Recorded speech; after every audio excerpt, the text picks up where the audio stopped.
Our speaker this evening, a native of England, Joseph Pearce, is director of book publishing at the Augustine Institute and editor of the St. Austin Review, editor of Faith and Culture series, editor of the Ignatius Critical series editions, and senior instructor with Homeschool Connections and senior contributor at the Imaginative Conservative. His personal website is jpearce.co.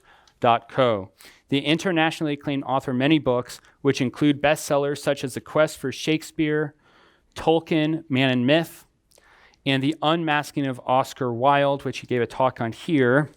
Joseph Pearce is a world-recognized biographer of modern Christian literary figures. His books have been published and translated into Spanish, Portuguese, French, Dutch, Italian, Korean, Mandarin, Croatian, and my favorite, Polish. My second daughter is named Zosha. Pearce has hosted two 13-part television series about Shakespeare on EWTN and has also written and presented documentaries on EWTN on the Catholicism of the Lord of the Rings and The Hobbit. He has participated and lectured at a wide variety of international and literary events at major colleges and universities in the US, Canada, Britain, Europe, Africa, and South America. He is quickly, and I think drinking Guinness together was the catalyst of this at the St. Patrick's event, become a warm friend of the Institute. Please join me in welcoming Joseph Pearce. Thank you. Good to see you, brother.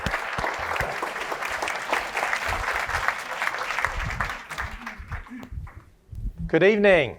Good evening. It's really good to be back here. I already felt honored to be part of what the Institute for Catholic Culture does because it's just a marvelous apostolate. But having looked at the all-star cast I have lined up for the next 12 months, I'm tempted to say in Latin, Domine non sum dignus. Lord, I am not worthy.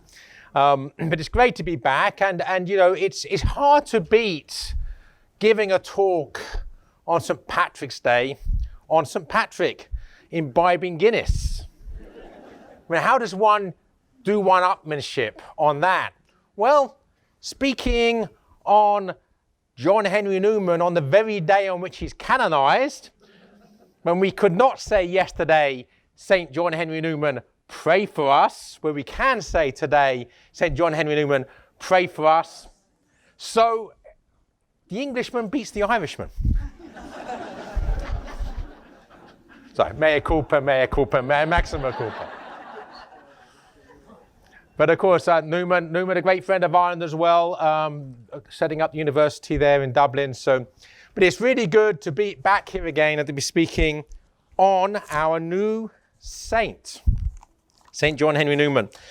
And I'm going to go through his life. The approach I'm going to take is going to be chronological. So I'm going to begin, he was born in 1801. So I'm actually going to begin with changing his diaper. I'm actually going to look at the world in which he was born. So basically, right at the turn of the 19th century, all sorts of things were happening. 1801. The previous century, the 18th century in England, had been the age of the Enlightenment. And the Enlightenment is a name that the Enlightenment gave to itself. It's an arrogant name. Everybody was in the dark until we came along, right? We're the enlightened ones. Everybody else is just in the dark. Another name it gave for itself is the age of reason. In other words, nobody knew what reason was until we came along. And one of the reasons for that was because earlier than that, and this of course plays directly into Newman's life, in the 1530s, a secular tyrant called King Henry VIII established a state religion and imposed it upon the people of England against their will. Now, as regards the Catholics of England, they resisted heroically for 300 years until Catholic emancipation, 1829, when Newman is a young man. But so from the 1530s until the 1820s, for almost 300 years, Catholics were actively persecuted in England. And for the first half of that period, for one and a half centuries, for 150 years, they were put to death. for being Catholics. Catholic priests or harboring Catholic priests was punishable by death. Now the point is, when you establish a secular religion, a state religion, and you ban the true religion, and then eventually through propaganda and intolerance and persecution, you beat Catholicism out of the majority of the English people. What happens is they don't go running to the secular religion, we've seen the light. They despise that religion from the beginning as an imposition by the secular government. They try to cling to their faith, and when over several generations that faith was weakened and eventually lost, the vacuum was filled by agnosticism and atheism, because the vacuum was a secular religion which nobody accepted. That's an overgeneralization, but that's the whole vacuum became secular England, and England blazed a trail in secularism, agnosticism, which is why England and Scotland had a head start in the so-called Enlightenment. The correct word for the Enlightenment is not enlightenment. As I said, that's a supercilious self-name that it gives to itself. The correct name for it would be the disenchantment, because those people did not believe we lived in an enchanted cosmos. And enchantment being a cosmos which is full of goodness, truth, beauty, that's sung into being. Enchantment, from Latin to sing, sung into being by a good creative artist, composer, God. So we have the disenchantment. And then in 1798, 3 years before Newman's conversion, a couple of poets, Samuel Taylor Coleridge and William Wordsworth, published a volume of poetry called the Lyrical Ballads. And this led to the birth of English Romanticism. I mean, it predated by some things, but this was really the explosion that set it off.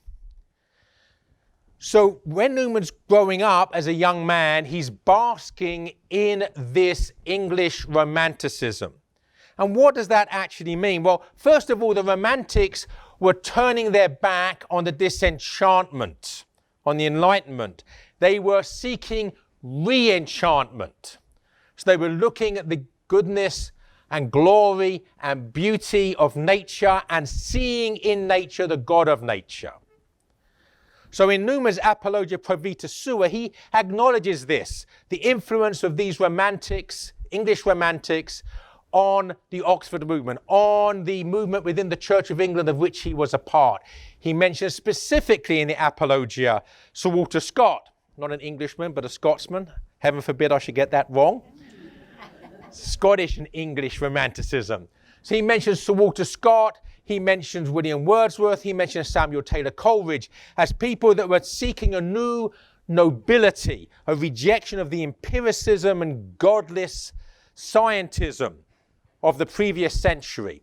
So you have this Romanticism, if you like. Newman and his confreres are basking in this romantic re-enchantment. Now, one manifestation of that re-enchantment is this disgust with the Enlightenment, this disgust with the turn away from religion, and the playing of leapfrog. So these people in the Romantics sought to leapfrog over the whole of the period of the late Renaissance and the Enlightenment, and find something purer and holier and that has more nobility. So this led to the rise of neo-medievalism, a new love for the Middle Ages in the 19th century. And we'll see how this plays directly into Newman and his conversion. There were three major manifestations of this neo-medievalism. The first was the Gothic revival in architecture. And again, the Houses of Parliament is the most famous example of the Gothic revival in architecture. But when it became legal to build Catholic churches in England again, following emancipation, most of those new churches that were going up were built in the neo-Gothic style. The leader of the Gothic revival, Augustus Pugin, was a convert to the faith. And at this point, there weren't many converts. You had a few tens of thousands of really heroic Catholic Englishmen, English families that had stayed true to the faith for 300 years. But there weren't really any converts. So Augustus Puget is part of a trickle of converts in the 1820s. Another manifestation is the pre-Raphaelite brotherhood in art. So as the name suggests, they were seeking a purer vision that was pre-Raphael. So the early Renaissance and the medieval rather than the late Renaissance and what came after. So there are two manifestations. But the third manifestation of neo-medievalism was the Oxford movement within the Church of England, of which John Henry Newman was the leader. And what the Oxford movement sought to do was to graft the modern Anglican Church onto the pre-Reformation English Church, to say basically that the 19th century Church of England was the same church as the pre-Reformation, pre-Henry VIII church for thousands of years in England. And they talked about a via media, a middle way between the errors of Rome and the errors of Geneva. In other words, the errors of Roman Catholicism and Protestantism. But they considered themselves to be Catholic because they were trying to graft themselves onto a pre-Reformation church. So throughout the 1830s, the Oxford movement had a significant influence within English culture in general and the culture of the Church of England in particular. The rise of what became known as the High Church. So the High Church were Catholics and the Low Church were Protestants, both existing within this same church. Another name for the High Church were the Anglo-Catholics, the English Catholics. Now, Newman, because of his study of theology and his study of history, and I'm so excited you got this array of courses being taught and lectures on various facets of this multifaceted saint. Still feels good to be able to say saint when you talk about Newman. But because of this, the way he's rooted in theology, in the ancient heresies of the church, such as Arianism, the history and teaching of the early church, he became aware that this whole via media thing was just not true. It was advocating an untruth or a lie. So in 1845, after several years of increasing spiritual crises in his own life and outlook, Newman was received into the Catholic Church. And this is a crucial time in the English-speaking Catholic world, I would say. And I'll explain why. Because really, if you talk about the Catholic revival in the world as a whole, but specifically and especially in the English-speaking world, because we'll see how Newman, if anything, has had more influence on this side of the pond than he's had on the other side of the pond, that this Catholic revival in the English-speaking world begins with Newman's reception into the Catholic Church in 1845. The neo-medievalism, which was a consequence of Romanticism in England, was the gestation period. Say 1798 to 1845, 47-year gestation period. Newman was born right at the beginning of that. So if you like, he was coming of age within the womb of this romantic neo-medievalism, which he attributes himself in his Apologia. Now, one thing we need to remember is that God is the writer providentially of all of history. History is his story. So when we see ourselves in a particular part of the story, our own particular time, our 70 years, our 10, if we're lucky, we sometimes think that the little part of the picture that we see is the whole picture.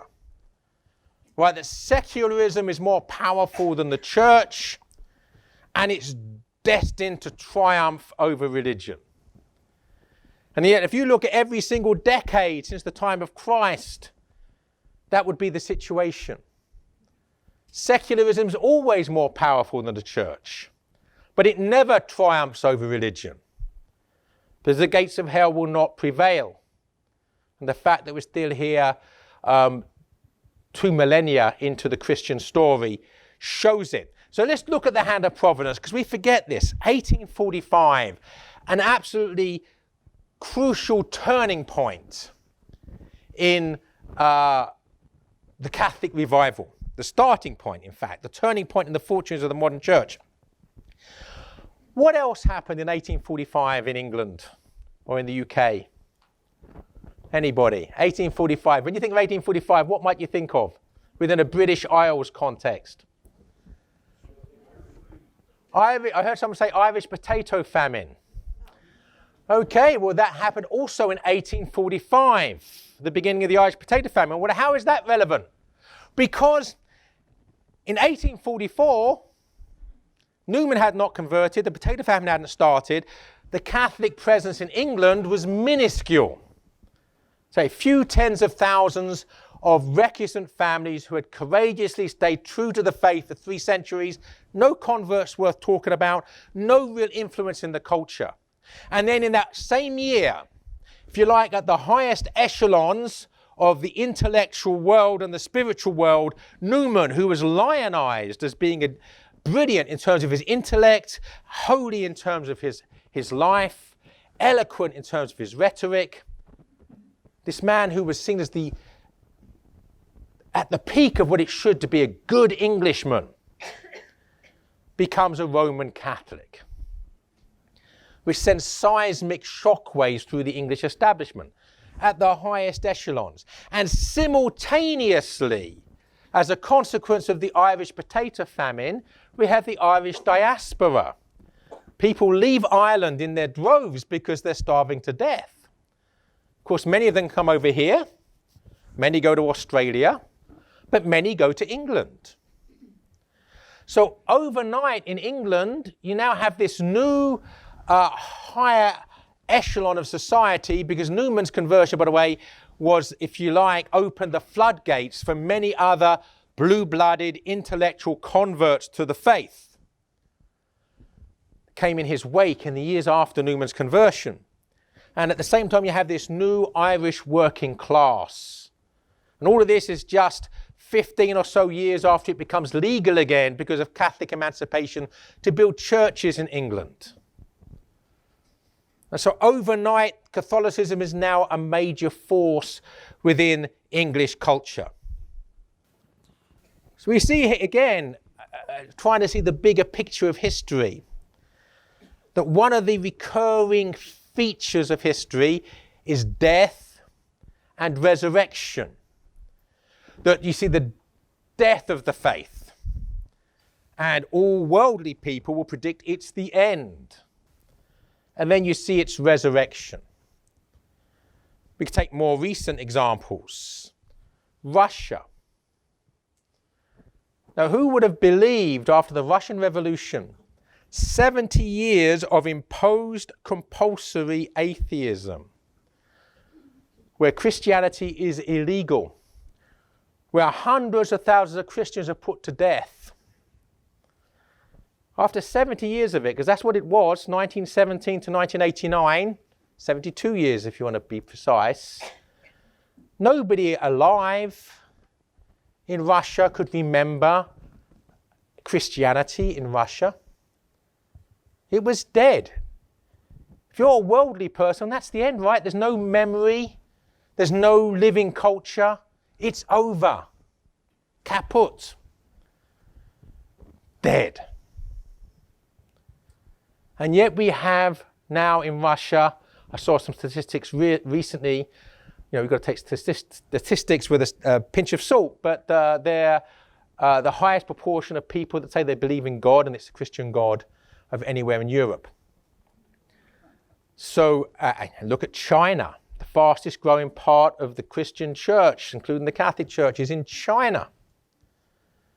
Right? There's something about, as G.K. Chesterton said, the church is always dying and being born again because Christians worship a God that knew the way out of the grave.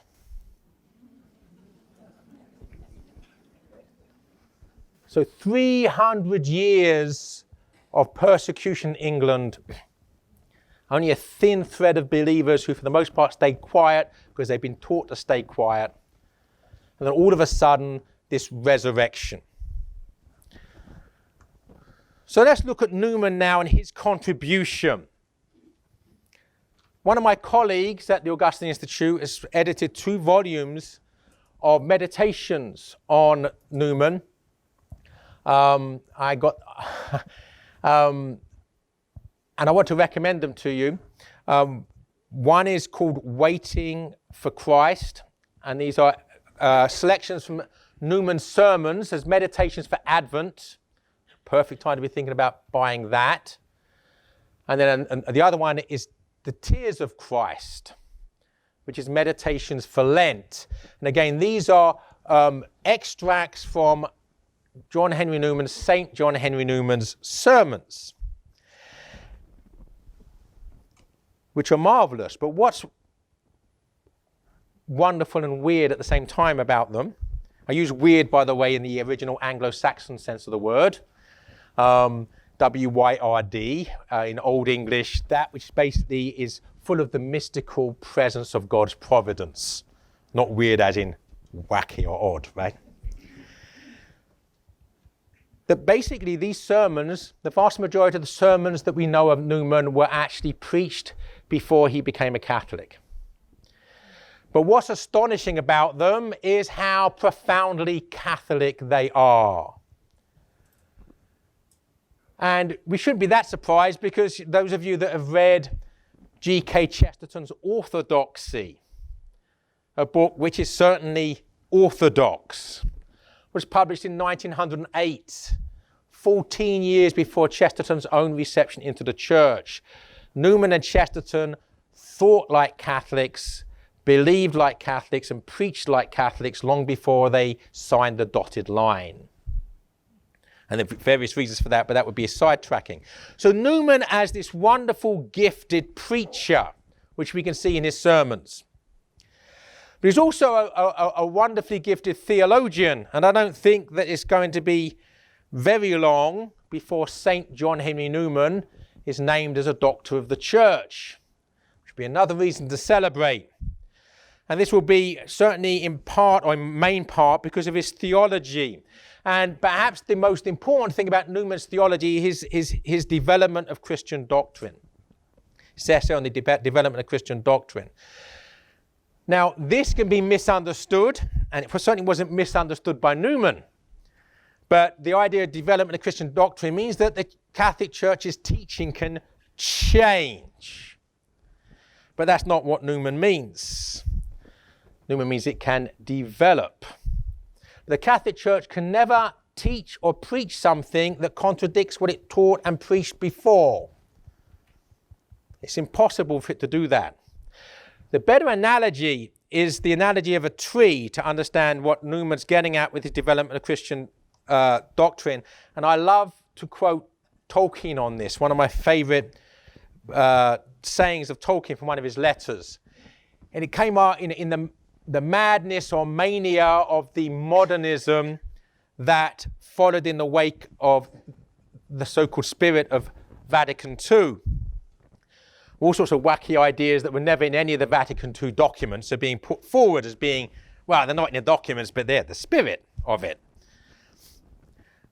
What Tolkien said, and this is absolutely in keeping with what Newman teaches in his understanding the development of doctrine. He said, I don't understand this mania for the so-called purity of the early church. Why should we believe that a sapling is superior to the full-grown tree? Why is a 100-year-old church superior to a 2,000-year-old church? See the image of the tree, right? He says, and even if the sapling was superior to the tree, even if it were true, if you chop down the tree looking for the sapling, you don't find the sapling, you kill the tree. There's a whole understanding that what the church moves through the centuries. Of course, St. Athanasius had to deal with the Arians. He didn't have to deal with the communists. He didn't have to deal with the Marxists. He didn't have to have a view on what Karl Marx taught, on what Friedrich Nietzsche taught, or what the rise of the Nazis have to show us about the teaching of Christ and the truth of the gospel.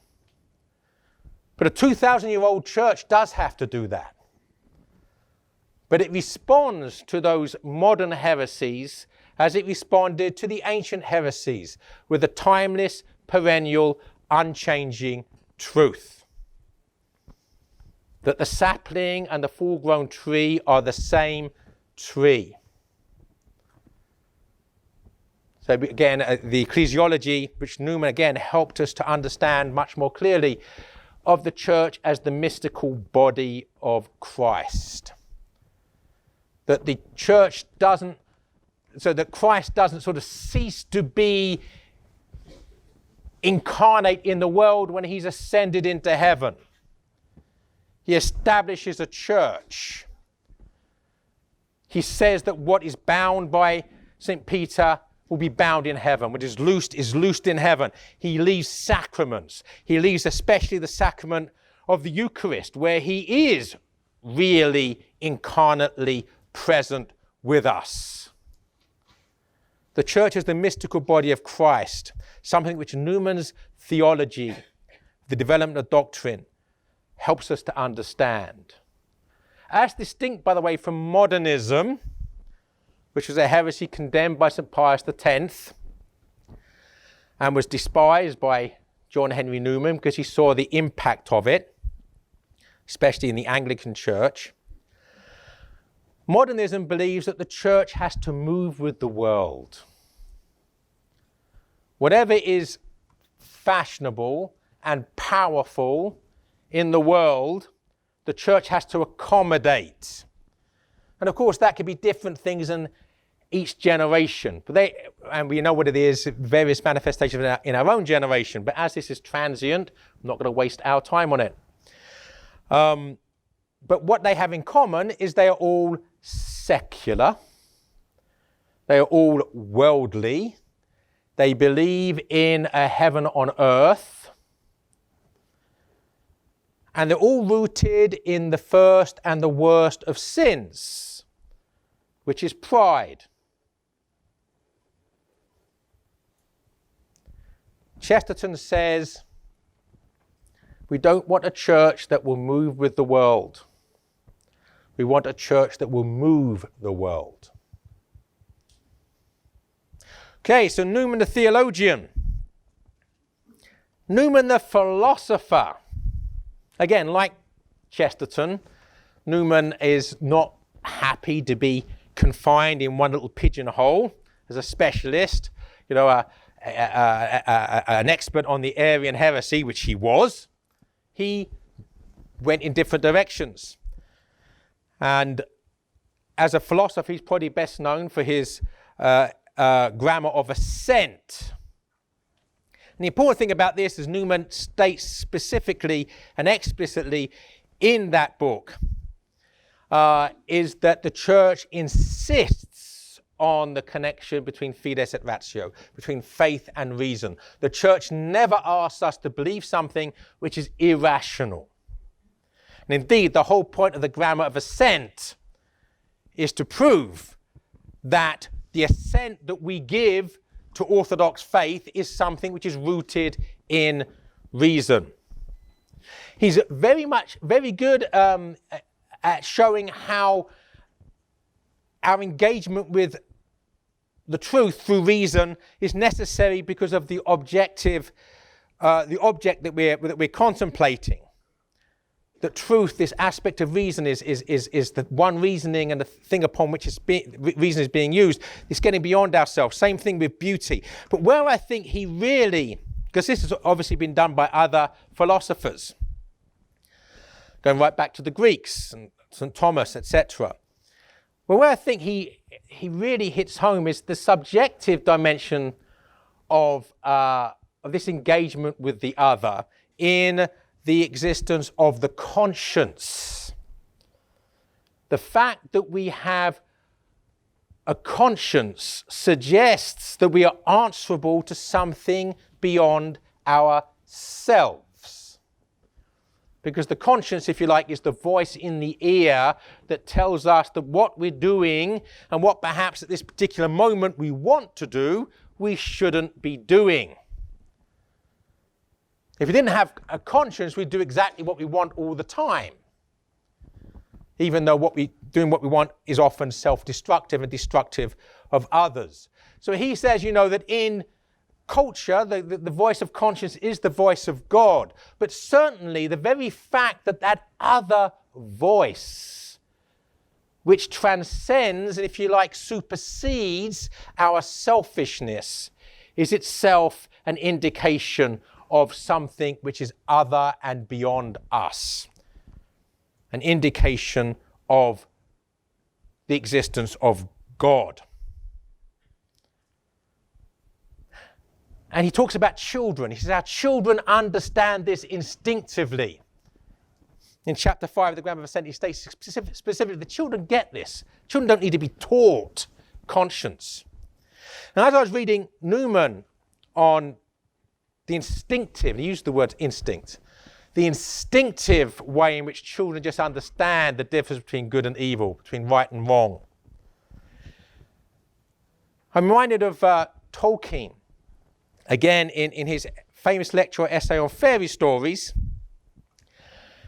he's responded to a critic that says that children want to know whether something is true or not. So, of course, if it's a fairy story, you'd have to start talking about what do we mean by true? Because, can you go and visit Cinderella physically? Can we get in a bus and go and visit? No, you can't, right? Because she's not in these three dimensions where we find ourselves now. He says, yes, they do ask that question. They do want to know whether something is true or not. But he says that children, and Tolkien had several, and read to them and wrote for them. The Hobbit was written for his own children. He said, but more than that, they want to know what's right and wrong, what's good and evil, who's on the right side. They want to get that right from the beginning. Right? They want to be rooting for the good guy. And that is actually more important in the child's imagination than whether it's true or false. They're happy to suspend their disbelief, but they want to make sure they're not backing the bad person. So this essential, in the Latin sense of the word, essential esse, to be, this aspect of our very being which is conscience-rooted and conscience-centered, is itself a suggestion of the existence of God. And of course, the grammar of assent is ultimately assenting to our conscience. Now, he uses other arguments for the existence of God, or how our reason can assent to faith. And he uses the understanding of circumstantial evidence, shall we say, sort of evidence that's used in a court of law. And if we were a jury, none of these particular individual pieces of evidence would be sufficient to convict us, or to convict the criminal, right? To convict us of the guilt of the defendant. But when you put all of this evidence together, right, and so that there's a convergence of evidence, then you make a judgment based upon that accumulation of convergent evidence, each of which, if you took it apart, would not be enough. But the point is, you don't take it apart because it all goes in together. It's all part of the picture. This sort of idea of convergence, another analogy he uses, which I like, is that he keeps reminding us we are not omniscient. We're not all-knowing. So we have to make judgments based upon our own understanding and experience, although it has to be subject to reason, okay? And he talks about convergent lines. Now, if the lines are converging but only very slightly, they might even look to be parallel lines, but they're not. We can see that they're converging. We might not see where the two lines meet, but we know they're going to meet. because we see the convergence of evidence. So what Newman's doing there, and you can see he's engaging with modern philosophy. And the fact he acknowledges that most modern philosophers will argue against this, but he then argues that their argument against it takes a Thomistic approach in this, right? He recognizes, acknowledges the argument against, and then responds to that. That he's trying to reassert, to reaffirm that Christian belief is rational. It's not about feelings. Not about prejudices. And I would say when he accentuates the importance of the conscience, I would like to stress a harmony or a dovetailing of what Newman is teaching with the teaching of St. Thomas Aquinas, because Newman as a convert is not Thomistic in the sense that his training is not specifically Thomistic.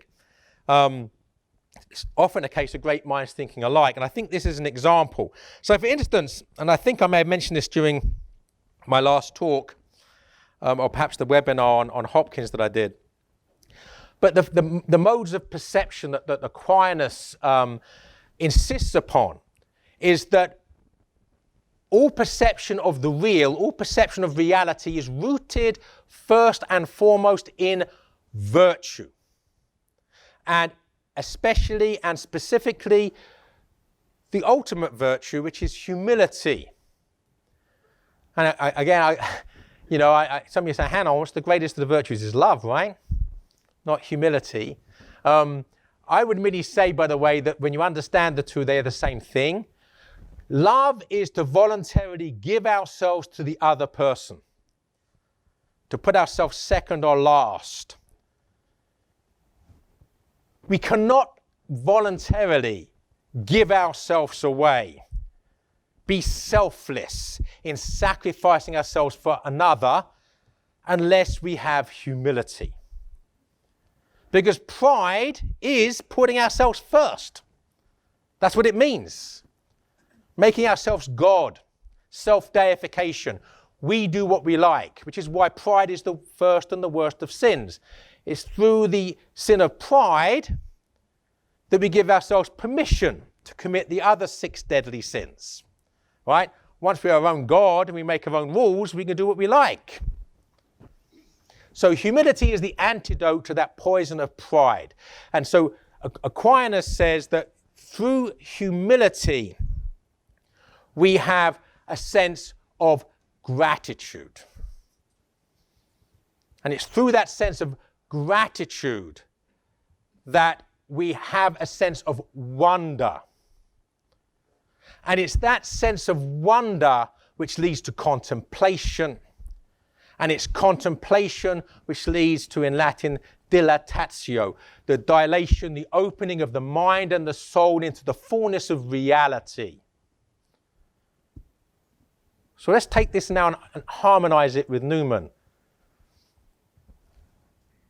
Humility leads to gratitude. Gratitude brings a sense of wonder. Wonder leads to contemplation. Contemplation opens the mind and the soul into the fullness of the real. Conscience. Listening to our conscience is an act of humility. Ignoring our conscience is an act of pride. So Newman and Aquinas are saying the same thing. It's through the centrality and the essential wholeness of the conscience that we come to an understanding of the real, that we can assent to other truths. In the absence of that, if we kill the conscience, we kill our ability to assent to anything except our own self-gratification. And the tragedy of that, of course, is that self-gratifying is never satisfying. And again, the Latin for satisfaction, satis, meaning enough. The one who's addicted to themselves is an addict. Addicts never have enough. Okay, so this is Newman. We've talked about Newman, the preacher. We've talked about Newman, the theologian. We talk about Newman, the philosopher. I would like to end with Newman as the great literary figure, one of the greatest writers that the English language has ever been gifted with. His literary legacy. And the 20th century critic George Levine called Newman the greatest literary stylist of the 19th century. Now think about that. Chesterton wrote a book called The Victorian Age in Literature. The Victorian Age in literature is a golden age in literature, with the possible exception of the Elizabethan age in literature, and that's really because of the giant figure of Shakespeare. It's the golden age. The Victorian age is the golden age in English literature ever. And this 20th century critic, a reputable 20th century critic, George Levine, thinks that Newman was the greatest writer of that golden age. Now, even if we want to disagree with him, the fact that it's even possible for a literary critic of his caliber to make that claim and not be laughed off stage proves that Newman is one of the finest writers in the English language. Now we see this in all of his writing. That's why he's a joy to read.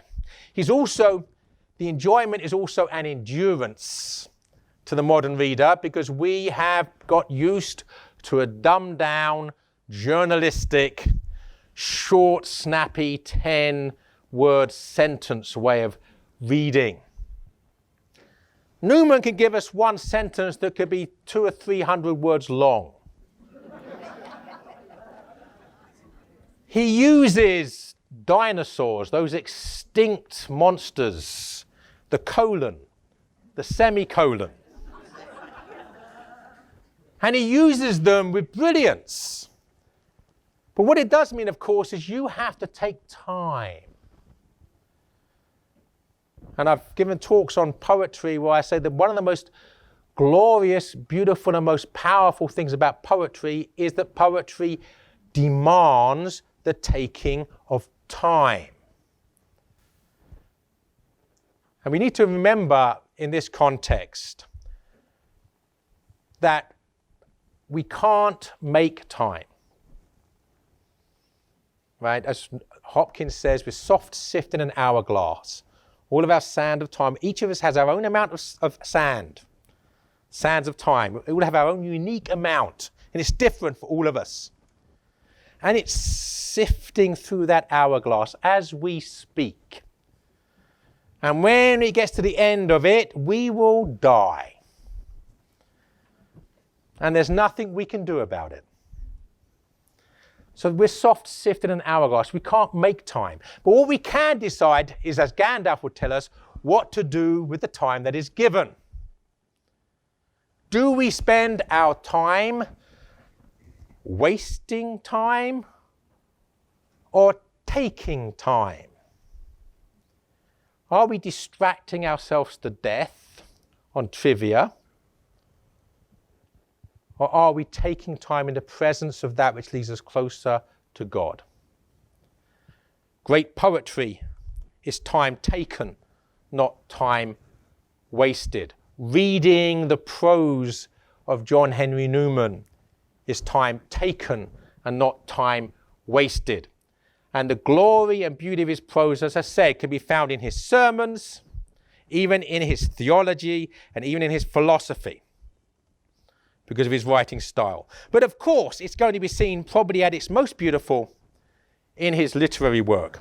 And I'm going to begin with literary work, actually, with a work of non-fiction.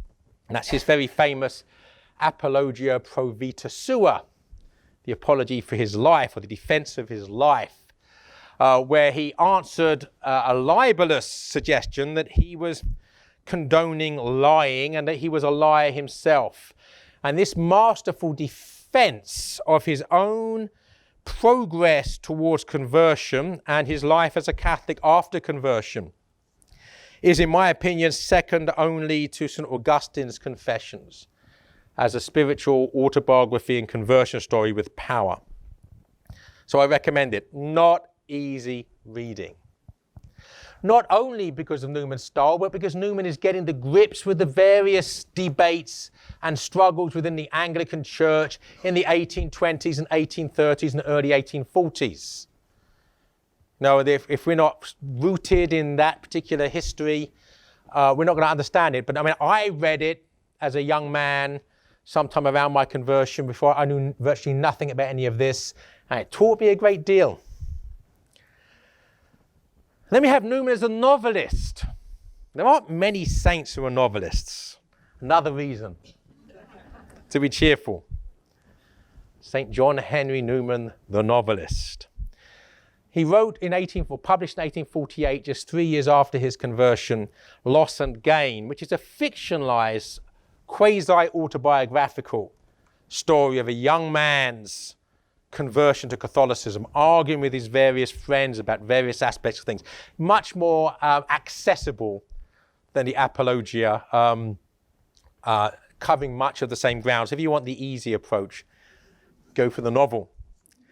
He also wrote another novel called Callista, which is a novel set in the early church, but it's also a conversion story, but it's set in the catacombs. And again, Newman, his work in history, did an awful lot of work with the early church fathers, so he was writing about what he knew about. Incidentally, by the way, this was a time when bishops of the church and hierarchy of the church went in for novels, because around the same time as Newman was writing this, Cardinal Wiseman wrote another novel set in the catacombs called Fabiola. So clearly, in those days, they wouldn't get in the act. But Newman as a poet, and it was mentioned, I think, earlier about the dream of, I think that it was pronounced Gerontius. It can be pronounced either Gerontius or Gerontius, and the Latinists will argue with you ad nauseum on the topic. But the dream of Gerontius is basically a longer poem. It's the most ambitious of Newman's poems, about a man's death and his being delivered by his guardian angel into the loving arms of purgatory. And I know that C.S. Lewis found Newman's vision of purgatory much more conducive to his own imagination than Dante's, although Dante was a major influence upon him, or Thomas More's. And of course, Newman had his own purgatorial visions, particularly in The Great Divorce, inspired in part by Newman's understanding of these things. That long poem, Newman's most ambitious, was actually turned into an oratorio by Sir Edward Elgar. So you can actually not just read the poem, you can go out and listen to it. He's also penned as poems that became well-known hymns. Lead kindly light, praise to the holiest in the height. And like other great priest poets, such as one of my favourites, St. Robert Southwell, I'm pleased to have the opportunity to mention him in passing. Also a fine poet, influence upon Shakespeare. But as a priest and a priest poet, the poetry is also preaching and teaching. And if it's done well, not in a way which grates, but in a way which delights. So St. Robert Southwell gives us poetry on the Blessed Sacrament of the altar, basically where he's arguing with the Anglicans of his time about the real presence in the Eucharist and such like. Newman does the same thing. So he has a poem called The Golden Prison.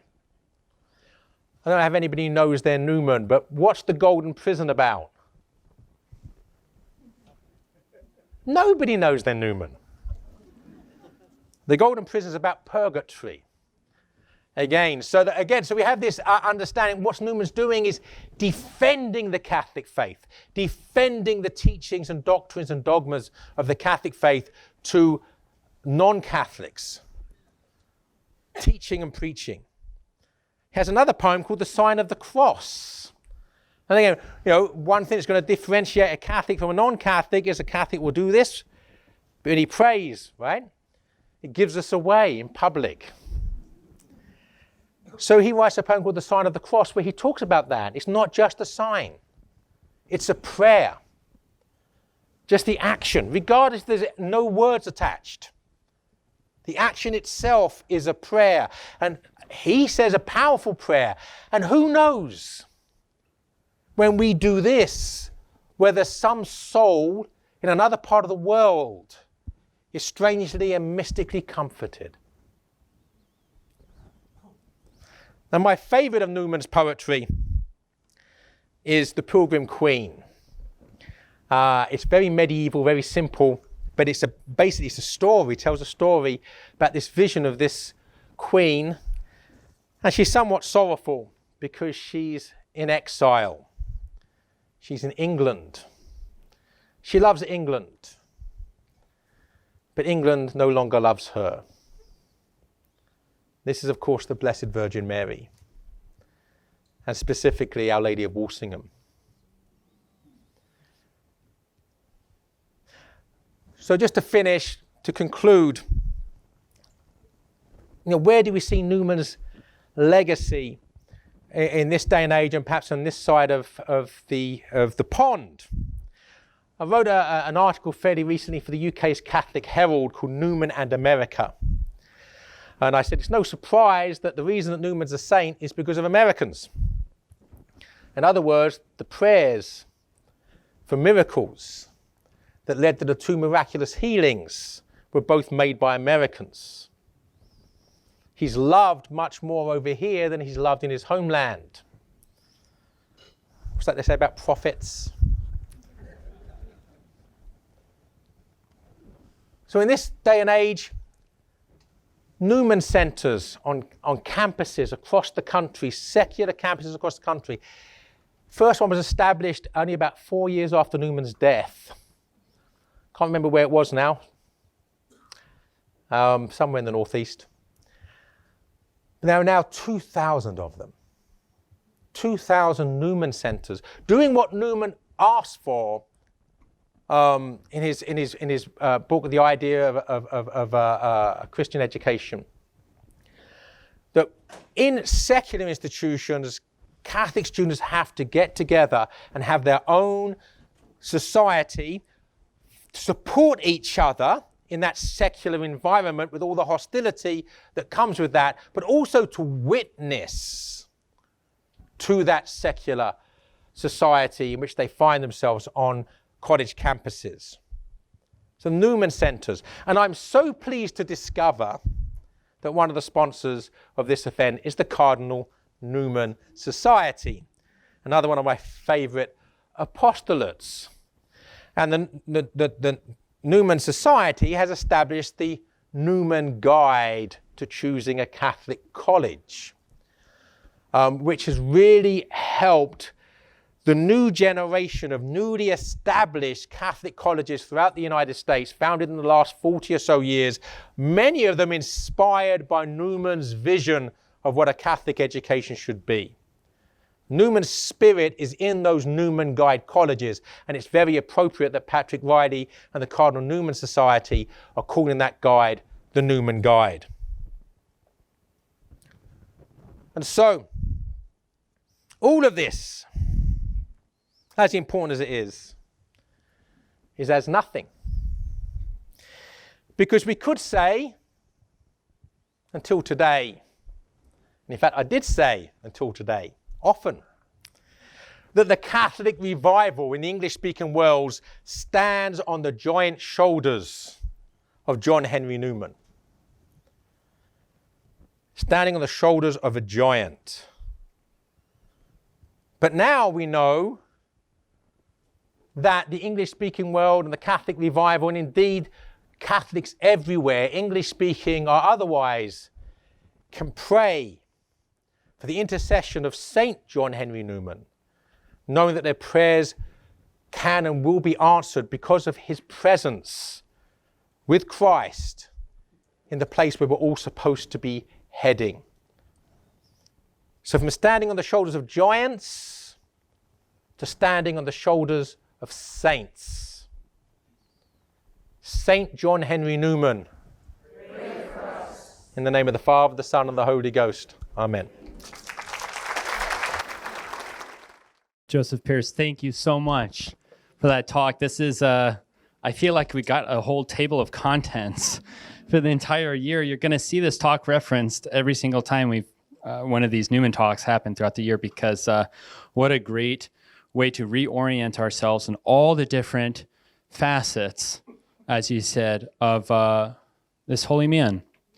And how refreshing it is to hear that concept of conscience, which I feel like, at least for me, is kind of like this, unfortunately, sometimes we let the world kind of take words that are ours and attach a negative connotation to it, right? I don't know about you, but sometimes it's like we hear the word conscience and we think, okay, that which gives us an excuse to do something that is wrong, and to hear so refreshingly this concept of conscience, which is the exact opposite, which is that which is tapping on our shoulder and saying, don't you dare. And that the child understands this. Beautiful image. And so true. And just as a new parent myself, there's so many things that I'm just so grateful to the Lord that he teaches us through being parents. And one thing that just jumped out when you were saying that, Joseph, was what happens when we correct our oldest child, Philomena, which I would have never expected. And it just shows what's innate in a child. She's, like every other kid, kind of grown for this love of books, and there's a night light right next to her bed. And sometimes we'll come in after bedtime and we're supposed to be in bed, and she'll have brought a book over and is crouching over by the night light. And all that has to happen is she has to hear the door creak a little bit and, I'm sorry, Dad, and jumps into bed. And that sensitivity that's still there is just so touching. But what struck me the most is what happens after that, which is, for me, or maybe as we grow older, we think the person that catches us in the act is the last person we want to be with after being caught. And my wife and I still just shake our head in awe at what happens with a child when you correct that child while they are still young in the warmth of the home. Who does Philomena want to go to when her father corrects her? To Daddy. And when we have to take the books away at night or whatever, who is she crying to, saying, I did the wrong thing, I didn't want to do it, and then I did it, and now I don't have the books. And she's so eager, she wants to share that with the very person who just corrected her. And if we just still had that within us, right, how would we view confession differently? As not this scary thing that we're just kind of going to wait until we're almost on the verge of death and then we're going to go run to it. Rather, are we running to confession regularly because we know that's where Daddy is? Thank you for that insight, Joseph. We really appreciate it. There's a couple of resources I want to share with you to go from here. Different themes that were mentioned. One was the famine. There were a bunch of talks. Our theme last year was Ireland. And there's a CD in the back, Island of Salvation, The Birth of Celtic Christianity by Dr. O'Donnell. Talks about that very famine. And then also there was a talk that's on our online library, Fighting for Faith. I'll include links to all of these in the further study email. If you'd like to listen to another talk given by Joseph Pierce, there's this in the back, and then also online, Unmasking Oscar Wilde. That talk occurred right here at St. Agnes. Continuing the theme of St. John Henry Newman, we gave a talk a while ago, years and years ago, when he was blessed, Icons of Conversion, John Henry Cardinal Newman. That CD is in the back, and I think it's going to go fairly quickly. Someone pulled a move one time where they just came up to me and said, hey, kind of that CD you held up. I thought, okay, that's how you cut the line. That's pretty good. And then modernism. Many of you probably have heard your pastor preach about modernism and the dangers of it and the errors of it. There are lots of series on modernism by Dr. Marshner online, but there is a CD here in the racks by our very own Father Paul Scalia on the errors of modernism. So that is in the racks in the back. Then a couple words of gratitude real quick. I mentioned at the beginning, I want to mention again, that this event is being hosted by three organizations, the Institute of Catholic Culture, the Cardinal Newman Society, and the Diocese of Arlington. So like Joseph Pierce had mentioned, please do keep in mind the good work that the Cardinal Newman Society is doing, especially if you have relatives that are trying to figure out where they want to go to college. It is a very trustworthy guide on what college may have the word Catholic in it, but is actually Catholic. That guide is indispensable. Indispensable. Also, a couple other things. One, if you enjoyed tonight's talk, we would gratefully accept a donation from you. We do have baskets around in the back. Everything that we do for those who are new here is offered free of charge and is provided by the generosity of individuals. There's probably at least 2 or 3 at every single table here that are supporting and joining in on this mission. I encourage you, if you experience the worth of this work, to participate. God didn't call us to be cheerleaders. He wants us all in the game together. And if you want to join in, one of the best ways to do so is to financially support the work that's being done. Your money goes directly to programs just like tonight, and also to the numerous ones that we do online. 2 quick questions, and I think this kind of relates to our times. To the extent that you know, could you talk about Newman's view on papal authority and his various letters with respect to that? And secondly, did Newman write anything extensively on the problem of physical evil and evolution, since Darwin was more or less a contemporary of Newman? Thank you very much. Well, 2 tough questions to begin with. Basically, Newman insisted in the Apologia that he was not at variance with the Church's teaching on things such as papal infallibility. What he was at loggerheads with the Ultramontanes at the time of the First Vatican Council, who were completely gung-ho for papal infallibility and the Immaculate Conception. And Newman never, ever at any stage said he didn't believe those. What he was known as is an inopportunist. In other words, that he agreed with the dogmas. He questioned whether it was an opportune time to actually promulgate them as doctrines.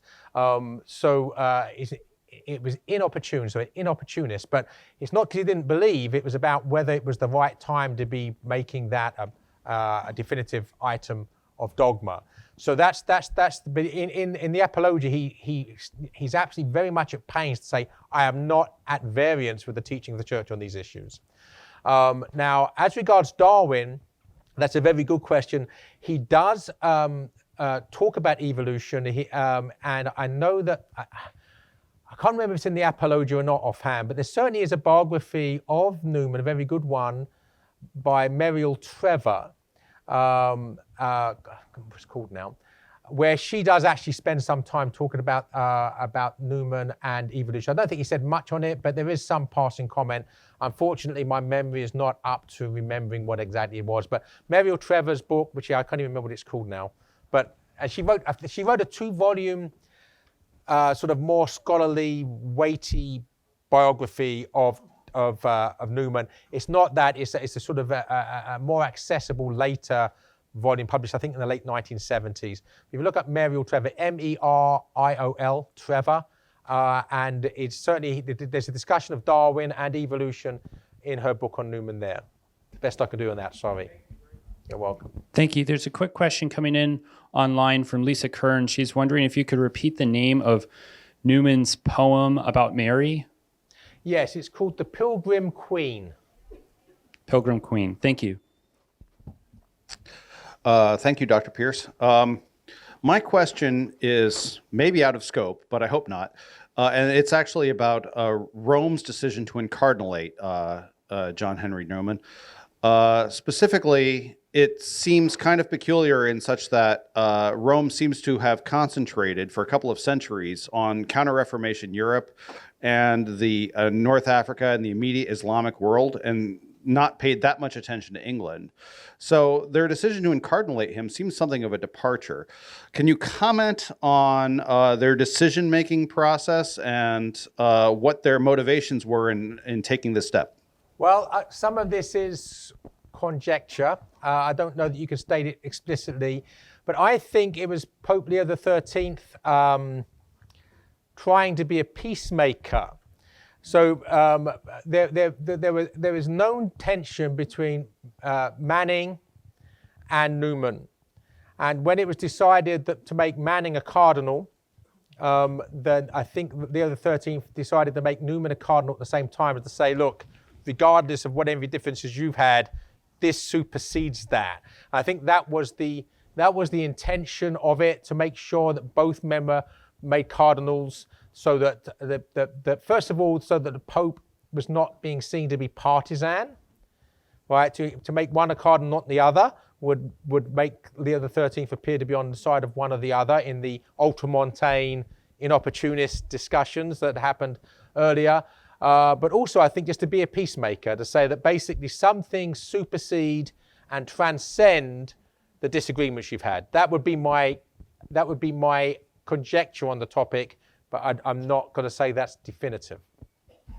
Could you assess the influence that St. John Henry Newman had on the Council Fathers in Vatican II? Well, I mean, certainly everybody likes to claim Newman. Because, you know, he's a giant, and obviously the fact he's been canonized has confirmed that, right? But as his theological, specifically his theological influence has been profound for a very long time. And we have, you know, his essay on the development of doctrine, the idea that, yes, the church can develop its doctrine, it has been used by both sides. In other words, those that are authentically believers in the development of doctrine, and those that are actually believers in the changing of doctrine. And there's a very big difference. And I think sometimes Newman's been claimed by those people. Again, the technical term for those people is modernist, and it's a heresy. And Newman would have been absolutely, I say horrified. I think somebody in heaven is not horrified by anything. But certainly would not be comfortable with anybody who's a modernist theologically employing his name to sanction their heresy. All right, we'll conclude with this question coming from online from Catherine Murch. She's wondering if you could please clarify the point that you were making about convergence. Was convergence a good thing or a bad thing? Well, I think that Newman just uses it in the Grammar of Assent as an analogy to talk about how if various aspects of knowledge or our understanding of reality are converging towards one particular view of things, then that convergence in itself should be seen as further evidence. And he used the analogies of convergent lines. So yes, it's a good thing. It's a further means of that grammar of assent to belief in God that he's talking about. Excellent. Thank you so much, Mr. Pierce. My pleasure.